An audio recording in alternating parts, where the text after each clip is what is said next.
Hello everyone, how are you all? I hope you are doing well and I hope you are doing your great study. NEET 2024 में सिर्फ 13 days बचे हुए हैं। 13 days कैसे? क्योंकि जो थर्ड और फोर्थ में वाला डे है उसको तो आप कंसिडर मत कीजिए, क्योंकि उस दिन आपका एनजाइटी लेवल अलग ही लेवल पे रहेगा, क्योंकि उस दिन आपकी कोई स्टडी नहीं होने वाली है। नीट 2024 में सिर्फ 13 डेज बचे हुए हैं और जो ये टाइम है वो बिल्कुल डू एंड डाई वाला टाइम है। इस टाइम पे आप अपनी 1 मिनट को भी वेस्ट नहीं कर सकते। अगर आपने अपने इस टाइम पे अपनी 1 मिनट को भी वेस्ट किया तो आप उन हजार बच्चों से पीछे हो जाएंगे जो आपकी सीट लेने के लिए बिल्कुल तैयार खड़े हैं। इस वीडियो में मैं आपको अगले 13 डेज का चैलेंज देने वाला हूं, क्योंकि बहुत से स्टूडेंट ऐसे हैं जिनको अभी भी समझ में नहीं आ रहा कि उनको अपना प्रॉपर ढंग से डे को कैसे यूटिलाइज करना है। इस वीडियो में मैं आपको ऐसे 7 पॉइंट्स बताऊंगा जिससे आपका पूरा डे प्रॉपर ढंग से यूटिलाइज हो जाएगा। कुछ स्टूडेंट ऐसे भी हैं जिन्होंने अपना अलग से स्ट्रेटेजी बना के रख रखी है कि उनको कैसे अपना डे प्रोडक्टिव बनाना है, कैसे उनको यूटिलाइज करना है। उन्होंने अपने डे को डिवाइड कर रखा है और उनकी प्रोडक्टिविटी भी अच्छी आ रही है। तो आपको अपने लाइफ स्टाइल में चेंज करने की कोई ज़रूरत नहीं है। लिस्ट में सबसे पहला पॉइंट है वो है बी पॉजिटिव। आपको अपने दिन की शुरुआत एक पॉजिटिव माइंडसेट के साथ करनी है। जो फिफ्थ में वाले दिन अपना सिलेक्शन पक्का करेंगे, आपको ये डर नहीं लगना चाहिए कि सिर्फ 10 डेज बचे हुए हैं, 13 डेज बचे हुए हैं, आपने ये दिन भी वेस्ट कर दिया। नहीं, जितना आपके पास समय है उसको प्रॉपर ढंग से यूटिलाइज करना है और एक पॉजिटिव माइंड सेट के साथ अपने दिन की शुरुआत करनी है कि आप ही हैं, सिर्फ 13 डेज बचे हुए हैं आपको अपनी मंजिल तक पहुंचने में। फिर 13 डेज के बाद आपके भी गले में स्टेथोस्कोप और वाइट कोट होगा।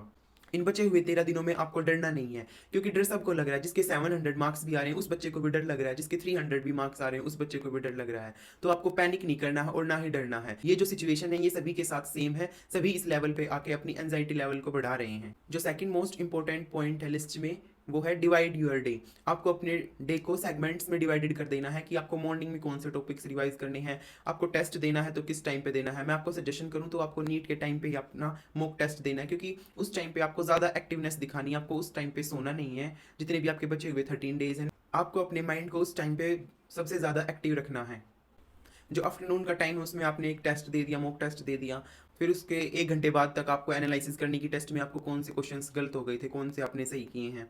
इवनिंग के समय में आपको कौन से टॉपिक रिवाइज करने हैं और नाइट को आपको कौन से टॉपिक रिवाइज करने, कौन सा टॉपिक आपका वीक है। आपको सबकी उसको एक लिस्ट बना के चलनी है और अपने डे को सेगमेंट करके रखना है। कि थर्ड मेन पॉइंट है revise your high weightage chapter rather than a low scoring chapter. आपको उन चैप्टर्स को पकड़ के रखना है जो हाई वेटेज रखते हैं नीट 2024 में। अगर आपको अभी तक ये नहीं पता कि नीट में कौन से चैप्टर्स हैं जो ज़्यादा वेटेज रखते हैं, तो आप हमारे चैनल पे जाके केमिस्ट्री और फिजिक्स के उन मोस्ट इंपॉर्टेंट चैप्टर्स के को देख सकते हैं जो नीट में हाई वेटेज रखते हैं। आपको एक इंपॉर्टेंट थिंग्स की कोई एक पतली सी नोटबुक बना के रख लेनी है जिसमें कोई एग्जाम्पल हो एनसीईआरटी का, कोई डेट हो, कोई एग्जाम्पल हो एनिमल किंगडम का, जिसको आप उस नोटबुक में अच्छे से लिख पाएं। और जो लास्ट के 2 to 3 डेज हैं उसमें आप सिर्फ उसी नोटबुक को रिवाइज कीजिए, जिससे वो उस एग्जाम्पल या फिर उस ऑर्डर को भूलने के चांसेस कम रहेंगे। फोर्थ पॉइंट है वो है मॉक टेस्ट।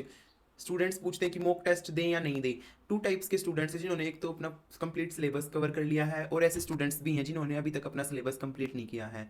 वे बच्चे जिन्होंने अपना कंप्लीट सिलेबस कर लिया है, लास्ट के 13 डेज में आपको फुल मॉक लेंथ टेस्ट देने हैं और अल्टरनेशन डे पे भी दे सकते हो या फिर आप कंटिन्यूज भी दे सकते हो। और जो ऐसे बच्चे हैं जिन्होंने अभी तक अपना सिलेबस कंप्लीट नहीं किया है, आपको अपने टेस्ट को अल्टरनेशन के डे पे रखना है। आपको टेस्ट देने के बाद उसका टेस्ट का एनालिसिस करना है। फिर जो आपके क्वेश्चंस गलत हुए हैं आपको उनको नोटबुक में लिखना कि कौन से क्वेश्चंस गलत हुए। कोई फॉर्मूला आपको अच्छे से लगाना नहीं है तो उस फॉर्मूले पे आपको 2 to 3 क्वेश्चंस आपको और लगाने, जिससे आपका वो फॉर्मूला पक्का हो जाए। फिफ्थ पॉइंट है वो है लिमिट योर स्क्रीन टाइम। इस टाइम पे आने के बाद भी स्टूडेंट्स जो हैं वो अपना ज़्यादातर टाइम सोशल मीडिया पे बिता देते हैं।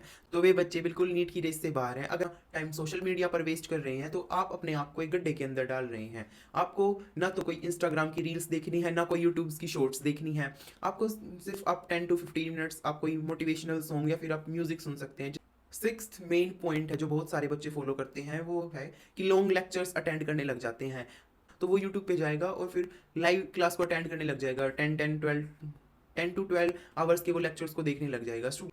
आपको 10-10 12-12 घंटे के लेक्चर्स देखने की कोई जरूरत नहीं है। अगर आप जितना सिलेबस अपने खुद से रिवाइज करेंगे वो एक अच्छी बात है, रेदर देन कोई टीचर्स की आप वीडियो देख के आप रिवाइज कर रहे हैं। अगर कोई टीचर्स कोई एमसीक्यू या पीवाईक्यू की सीरीज लेके आता है तो आप उसको देख सकते हैं। सेवंथ मेन इंपॉर्टेंट पॉइंट है वो है स्लीप कॉम्प्रोमाइज। स्टूडेंट्स इस टाइम पे आके वो क्या करने लग जाते हैं कि अपना जो स्लीपिंग आवर्स है उनको रिड्यूस करने लग जाते हैं अपनी एफिशिएंसी निकालने के लिए, जो कि एक बहुत बड़ा ब्लंडर साबित हो जाता है कई बार। आपको अपनी स्लीपिंग को कम से कम 6 आवर्स की आपको स्लीपिंग लेनी ही लेनी है, क्योंकि जिससे आपका कंसंट्रेशन लेवल भी बढ़ेगा और आपकी एफिशिएंसी भी निकल के आएगी। आप सोने से पहले एक काम कर सकते हैं कि आप टू डू लिस्ट बना लीजिए कि आपको अगले दिन क्या रिवाइज करना है, कोई मॉक टेस्ट देना है। आई होप आप इन 7 पॉइंट्स को अच्छे से समझ गए होंगे। अगर वीडियो पसंद आई हो तो वीडियो को लाइक करें और चैनल को सब्सक्राइब करें। Thanks for watching.